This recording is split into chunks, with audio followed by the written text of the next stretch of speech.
Welcome to Heartbreak Chronicles. You're a loser, Marcus. I've known this day would come. Sarah's words cut through the restaurant air like cold razor blades. Marcus Foster slowly put down the coffee cup in his hand and surveyed his wife sitting across from him. In 12 years of marriage, she had a look of contempt on her face he had never seen before. The company reorganized and the entire R&D department was laid off. Marcus calmly explains, "It's not a personal failure on my part." Sarah rolled her eyes, her neatly manicured nails tapping an impatient rhythm on the marble tabletop. "Don't make excuses. If you're really valuable, they'll keep you. Look at Brian. They reorganized their department too. Didn't he get promoted?" Brian Shun, Sarah's best friend's husband, was just recently promoted to vice president. Marcus knew that Sarah often compared them, especially at those swanky parties when Brian's wife flaunted her new Hermes bag. "I'll find a new job," Marcus said, though deep down, he knows he doesn't need it anymore. 3 months ago, his patent for an AI optimization algorithm was acquired by a Silicon Valley giant for $67 million. But he didn't tell anyone, including Sarah. "New job?" Sarah sneered. "At your age and seniority? The market is full of engineers who are younger and cheaper than you." Marcus observed his wife's expression, that of undisguised disappointment and contempt. Once, she was the gentle girl who brought him coffee in the university library, the thoughtful wife who massaged his shoulders after his all-night programming. Since when did everything change? "I have a party tonight." Sarah stood up abruptly. "Jennifer runs it, so you don't have to go. Lest they ask about your work and everyone be embarrassed." Marcus watched her pick up the $20,000 Chanel bag. It was a gift he gave her last year when he was promoted, which is full of irony now that I think about it. "Good," he responded simply. Sarah looked back at him as she walked to the door. "By the way, can you afford the mortgage payment this month? Why don't I borrow some money from my dad?" "No need," Marcus said.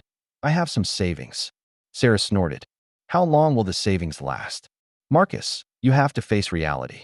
You're 42, not the young engineer full of potential." The sound of the door closing echoed through the empty house. Marcus sat there, his fingers gently twirling his coffee cup. He took out his cell phone and checked his bank account. That $67 million transfer lies quietly in his private account, the reward for the AI algorithm he spent 8 years developing. The reason he didn't tell Sarah was initially to surprise her. But in recent months, he's noticed something unusual. Sarah's frequent outings, the unfamiliar purchases appearing on her credit card, and that assessing look she gives him when she looks at him.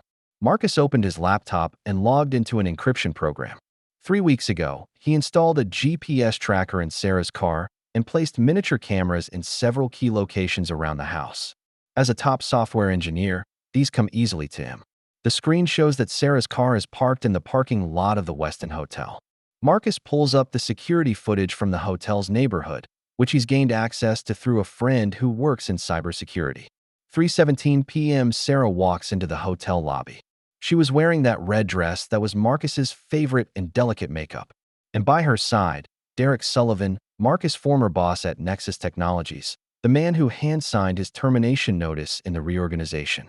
Marcus' fingers flew across the keyboard, pulling up more data. Going through his credit card records, he realized this wasn't the first time. For the past 6 months, the Westin has been showing up every Tuesday and Thursday afternoon with related purchases. He took a deep breath and began to formulate a plan. As someone used to working with complex algorithms, Marcus knows that an emotional response will only destroy the optimal solution. What he needs is data, evidence, and a perfectly executed program. The next morning, Marcus woke up on time and prepared breakfast as usual. He was frying eggs when Sarah came out of the bedroom. "What are your plans for today?" Marcus asked casually. "Going to meet a couple clients." Sarah poured a glass of orange juice. "Probably won't be back until later in the evening." Marcus knew she was lying. It's Thursday, and she has only one client. "Do you need a ride?" "No, I'll drive myself." Sarah quickly replied, "You'd better focus on getting a job." When Sarah leaves, Marcus springs into action. He first contacted private investigator Nathan Price, a former FBI agent with an excellent reputation in the field. "Mr. Foster, what brings you here?" Nathan receives Marcus in his modest office. "I need you to help me investigate someone." Marcus cuts right to the chase. "My wife, Sarah Foster." Nathan nodded professionally, showing no surprise. Do you have any particular suspicions? Marcus pushed the prepared material through. She's cheating. The subject is Derek Sullivan, Vice President of Nexus Technologies. I need hard evidence. Understood. Nathan looked over the information. Standard surveillance and forensics? It's more than that, Marcus said. I suspect this is more than just a run-of-the-mill affair. Derek started approaching Sarah just before I was fired. The timing was too coincidental. Nathan's eyes narrowed. Are you saying that this could involve commercial espionage? The AI algorithms I've developed are of tremendous value. Marcus explains, while I have the core code, Sarah knows some of the technical details. She's been asking me a lot about my progress over the past few months. Interesting. Nathan closed the folder. Give me a week, and I'll give you a detailed report. After leaving the detective's office, Marcus heads to the office of attorney Theodore Walsh. Theodore is one of the best divorce lawyers in town, specializing in high-asset cases. Mr. Foster, have a seat. Theodore was a man in his 50s with a sharp gaze. You mentioned on the phone that you needed counseling about divorce? Yes, but the situation is more complicated. Marcus said, I recently had a large income that my wife didn't know about. Theodore raised an eyebrow. How much? $67 million. Marcus said calmly. Proceeds from the sale of an AI patent. Theodore almost choked on his coffee. Your wife doesn't know. The deal was done after I was fired. Marcus said, she thought we were sitting on our asses. In fact, she's having an affair with my ex-boss, possibly involving the leaking of trade secrets. Theodore makes quick notes in his notebook. If infidelity and commercial espionage during the marriage can be proven, this will completely change the landscape of property division. Although California is a community property state, the party involved in the criminal behavior will lose many of their rights. That's exactly what I want. Marcus said, I need you to help me prepare the perfect legal strategy. First, we need hard evidence. Theodore said, is the private investigator you mentioned reliable? Nathan Price, ex-FBI. Oh, I know him. Theodore wore a satisfied expression. We're off to a good start then. Mr. Foster, I suggest you refrain from changing any of your daily routines for the time being and continue to play the unemployed husband. I understand. Marcus stood up. Thank you, Mr. Walsh. Marcus continued his show for the next few days. Pretending to go out for interviews during the day, he was actually dealing with the registration of his new company. He used a portion of the patent revenues to establish Foster Tech, ready to formalize operations in due course. Nathan's investigation is progressing rapidly. On the third day, he sent a preliminary report. The photos clearly show Sarah and Derek entering and exiting the hotel, as well as their intimate meal at the restaurant. But what really shocked Marcus was another discovery. Nathan traces Sarah to a recently opened separate bank account with multiple large deposits totaling over $100,000 in the past 3 months. The source of all the funds came from an offshore company controlled by Derek. This is no ordinary gift, Nathan said on the phone. The amount and frequency of this is more like some kind of payment. Marcus immediately thought of something. He turned on his computer and checked the family's weblog. Sure enough, the day before Sarah obtained the large transfer, unusual data transfers were recorded on all the computers in the house. Although the files had been deleted, Marcus was able to recover some of the data. Those were his algorithm notes, which were not core code, but contained important design ideas and optimizations. Damn, Marcus cursed under his breath. Not only is Sarah betraying their marriage, he's selling out his intellectual accomplishments. He called Theodore immediately. The situation is more serious than we thought. I have evidence that Sarah is selling my technical information to Derek. This changes everything.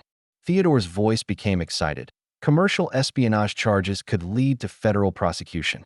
Mr. Foster, I suggest we take immediate action to protect your assets. Under Theodore's guidance, Marcus began an asset protection program. He transferred the $67 million into a complex trust structure that ensured that even in the worst-case scenario, Sarah would not be able to touch the money. In the meantime, he continued to gather evidence. Through technical means, Marcus set up a honeypot trap on his computer with fake code that seemed important but was useless. Sure enough, 2 days later, the files were accessed and copied. Perfect. Marcus looked at the backstage logs. Now we have direct evidence of her stealing. On Thursday afternoon, Marcus decided to confirm something for himself. He drove to the Westin and found a corner to sit in the lobby cafe. Sarah showed up right on time at 3:30 p.m., followed by Derek. Marcus snapped a picture of them walking into the elevator with his phone. The elevator display stopped at the 12th floor. Marcus knew that room 1247 was there, the room mentioned in Nathan's investigative report. He waited in the lobby for 2 hours. Sarah and Derek left separately at 5:45. Sarah's hair has obviously been rearranged and her lipstick has changed color. The expression on her face was a mixture of satisfaction and smugness. Marcus followed Sarah home in his car. On the way, his phone rang. "It's Nathan." There was an important discovery.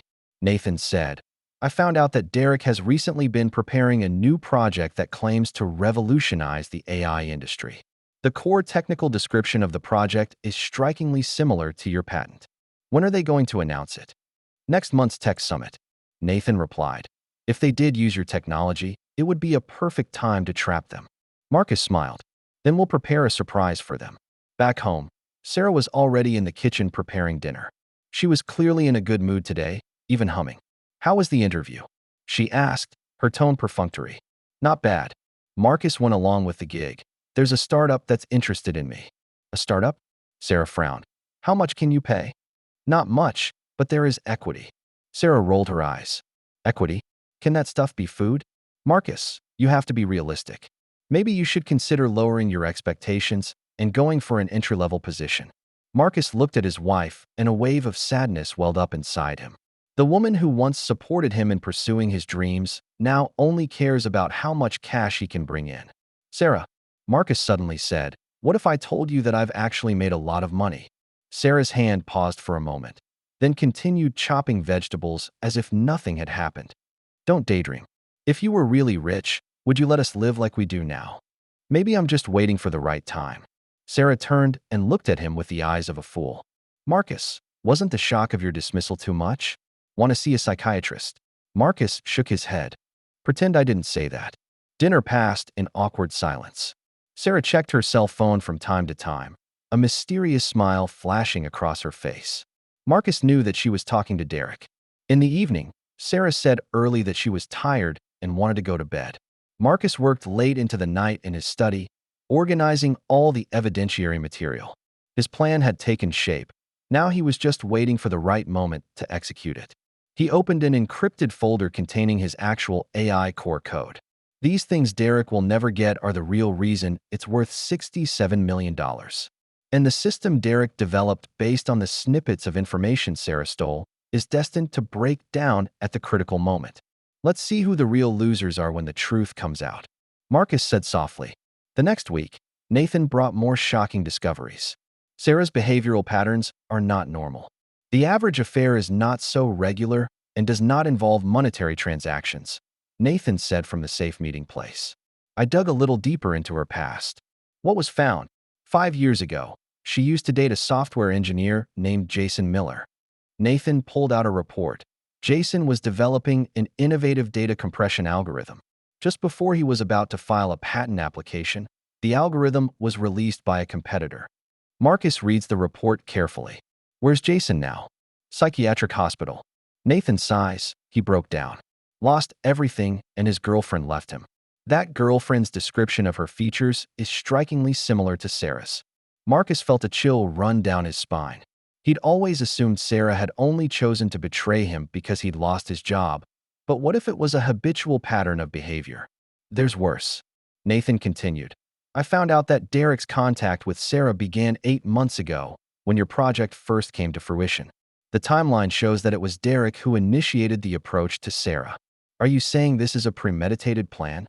"Looks like it," Nathan says. "Derek knows the value of your algorithms, and he orchestrated the entire firing in order to steal your technology. And Sarah, who was probably his helper from the beginning." Marcus closed his eyes and tried to digest the information. 12 years of marriage that could be nothing more than a long-term scam. "I need more evidence," Marcus concluded, "about Sarah's past, about her complete correspondence with Derek. I will continue to investigate," Nathan assured. Marcus arrives home to the surprise of finding Sarah waiting for him in the living room. She was dressed in a sexy nightgown, and there was red wine and 2 glasses on the table. "We need to talk," Sarah said, a hint of softness in her voice. Marcus sat down and took the glass she handed him. Talk about what? Our marriage. Sarah moved closer. Marcus, I know I've been treating you badly lately. The stress of unemployment makes us all anxious. But I think back to those wonderful days when we first met. Marcus observed her performance. Sarah's acting was great, and there was even a glint of tears in her eyes. If he didn't already know the truth, he might actually be moved. What are you trying to say, Sarah? I'd say maybe we should give each other a chance. Sarah took his hand. How about a fresh start? Marcus felt the warmth of her hands, hands that had once given him warmth and now made him sick. But he shook it back. Good, he said. Let's start over. Sarah had a look of surprise on her face. She leaned in to kiss him, and Marcus responded cooperatively. He knew why Sarah had suddenly changed her attitude. There must be a technical bottleneck on Derek's end that requires more information. Sure enough, after the passion was over, Sarah pretended to ask without thinking, by the way, did you back up all the information for your previous AI project? If that startup is really interested in you, maybe show some technical prowess. Most of it is on the company's servers and no longer accessible, Marcus said with feigned regret. But I still have some early design documents on my personal computer. Sarah's eyes lit up a bit. Really? That's great. Maybe you could organize it and maybe sell it for a good price. Maybe, Marcus said. I'll look at it tomorrow. That night, Sarah was unusually gentle. But it's clear to Marcus that this is just another show. He played along with the play, then quietly got up and went to the study after Sarah was asleep. He turned on his computer and started to prepare his gift. Marcus created a complex package of files that contained what appeared to be a complete algorithmic design, but with logic bombs planted in key sections. Any system built on these codes will crash under certain conditions. Is this what you want? Marcus muttered to himself. Then take it. The next day, Marcus intentionally left the flash drive in a prominent place on his desk and went out for an interview. When he returned in the evening, the flash drive was gone. Through his pre-installed tracking software, he saw that the files were uploaded to Nexus Technologies servers. The fish is hooked. Marcus smiled in satisfaction. Meanwhile, good news from Theodore's side. I have all the legal documents ready. Theodore said over the phone. Based on the evidence so far, we can have a decided advantage in the divorce proceedings. Not only that, but the commercial espionage charges are enough to expose Derek and Sarah to criminal prosecution. Not enough, Marcus said. I'm going to let them fall when they're most pleased. You mean? Tech Summit. Marcus explains. Derek will be there to show off his innovations. I want everyone to see the truth. Theodore was silent for a moment. It requires precise timing control. Trust me, Marcus says, timing control is my specialty. The week before the Tech Summit, Derek Sullivan conducted a successful demo inside Nexus Technologies. Based on the algorithms obtained from Sarah, his team developed a seemingly revolutionary AI system. This is going to change the whole industry. Derek said spiritedly at the executive meeting, we will outperform all of our competitors. Robert Chun, the technical director sitting in the corner, frowned. Derek, the algorithms at the heart of this system, are you sure there are no intellectual property issues? Absolutely not. Derek is confident. This was developed independently by our team. Robert didn't say anything else, but his instincts told him it wasn't that simple. After the meeting, he quietly arranged for a small team to review the code in depth. Meanwhile, Marcus is making the final preparations for his comeback. He reached out to several influential friends in the tech world and invited them to the upcoming summit. Trust me, you won't be disappointed. Marcus told them, it's going to be a great show. Sarah is in an extraordinarily good mood these days. She buys lots of expensive clothes and jewelry, apparently celebrating Derek's success in advance. Marcus, I was thinking. At dinner one day, Sarah said, maybe we should think about selling this house and getting a smaller one. It's too much of a stretch to maintain that standard of living with your current income. Marcus knew what she was playing at. In the event of a divorce, a smaller house would be easier to divide, and she might think Marcus would give in on property division because of financial pressures. You're right. Marcus matched. I've been looking at some apartments. Sarah nodded in satisfaction. That's what maturity looks like. By the way, there's a big Nexus announcement at Tech Summit next week. I know some people who might be able to hook you up with a job offer. Really? Marcus feigned gratitude. That's great. Sure. Sarah smiled. thinking to herself that when Derek succeeded, she would be able to dump the loser. Nathan's final investigation report was delivered to Marcus 3 days before the summit. The content was more powerful than he had expected. I found Jason Miller. Nathan said, he's willing to testify. Not only that, but I found 2 other victims, both Sarah's ex-boyfriends, both engineers, both who lost their technical achievements at critical moments. She's a professional liar. Marcus calmly summarizes. It's more complicated than that. Nathan flipped open another file. Sarah had a partner, a woman named Monica Torres. They specialize in identifying potential technicians and then approaching them through emotion, stealing the technology and reselling it to the highest bidder. Whereas Monica Torres, currently in Europe, is approaching a blockchain expert. Nathan said, but I have notified local law enforcement. Marcus stood up and walked over to the window. 12 years. He said softly, I can't believe I lived with a liar for 12 years. The heart is hard to read. Nathan reassured. The important thing is that you are in control now. Yes. Marcus turned around with a determined gleam in his eye. It's time to end this. The night before the tech summit, Marcus received an unexpected text message. We need to meet. Robert Chun. Marcus knew Robert as the director of technology at Nexus and one of the few executives who actually understood technology. They had arranged to meet at a quiet cafe. Marcus. Robert looked tired. I'll get right to the point. Derek is going to release a system with a core algorithm that's too similar to what you've done before. You found out. Marcus said calmly. My team did the code analysis.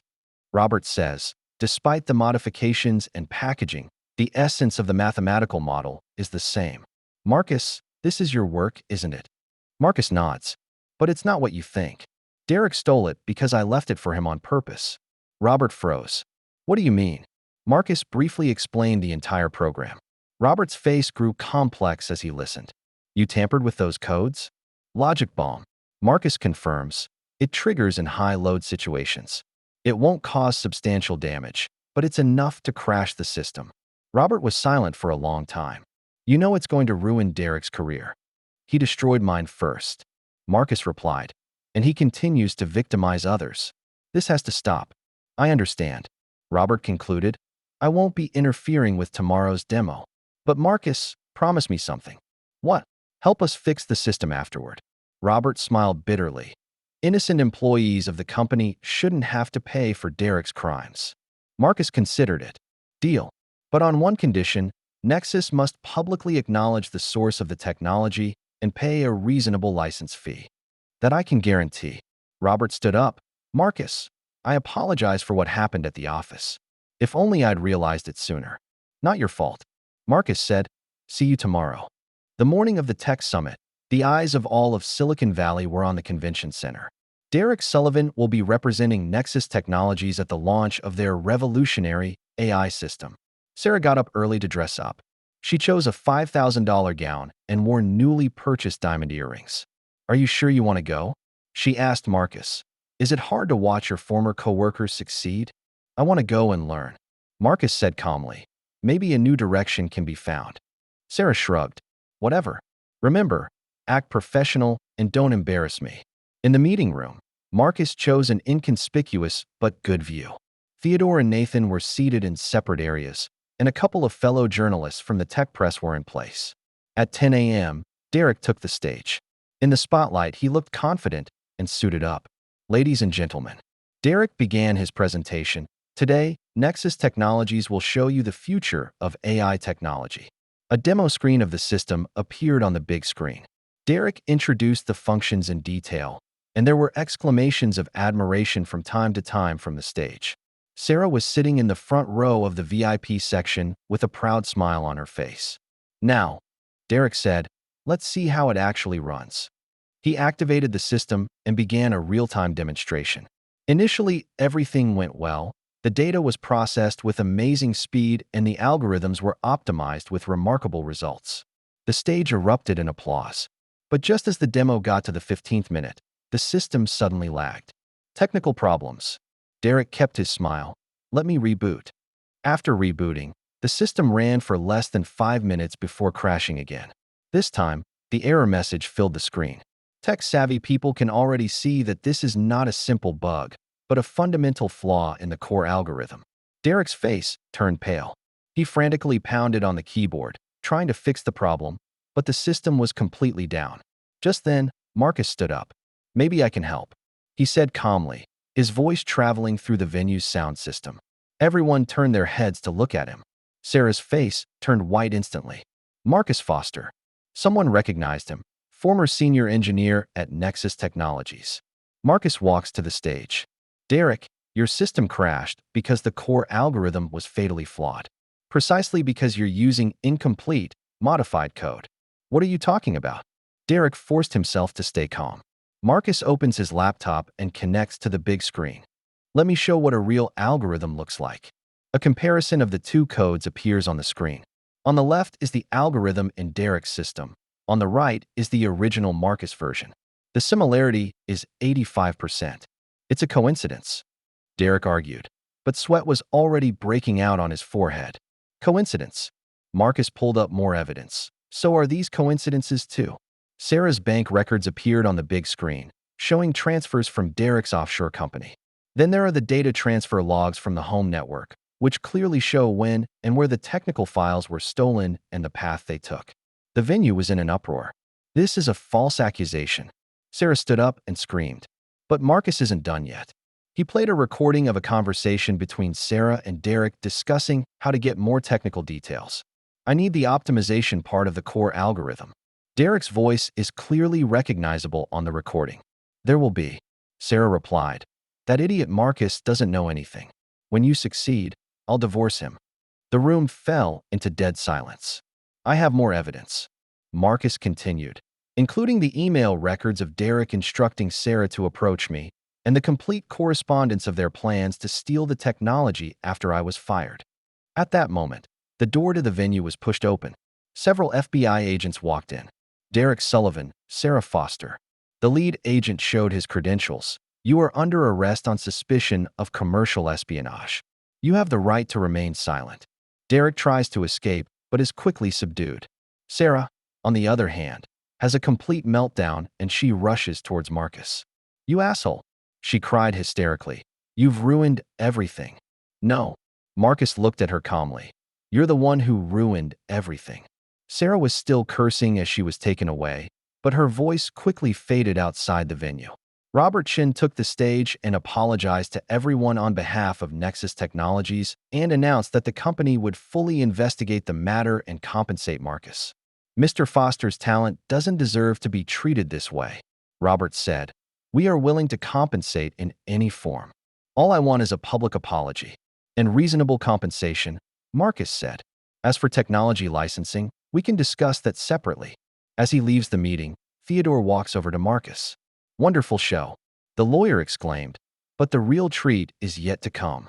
"What do you mean?" Theodore smiled mysteriously. "Divorce proceedings. Sarah didn't know you had $67 million.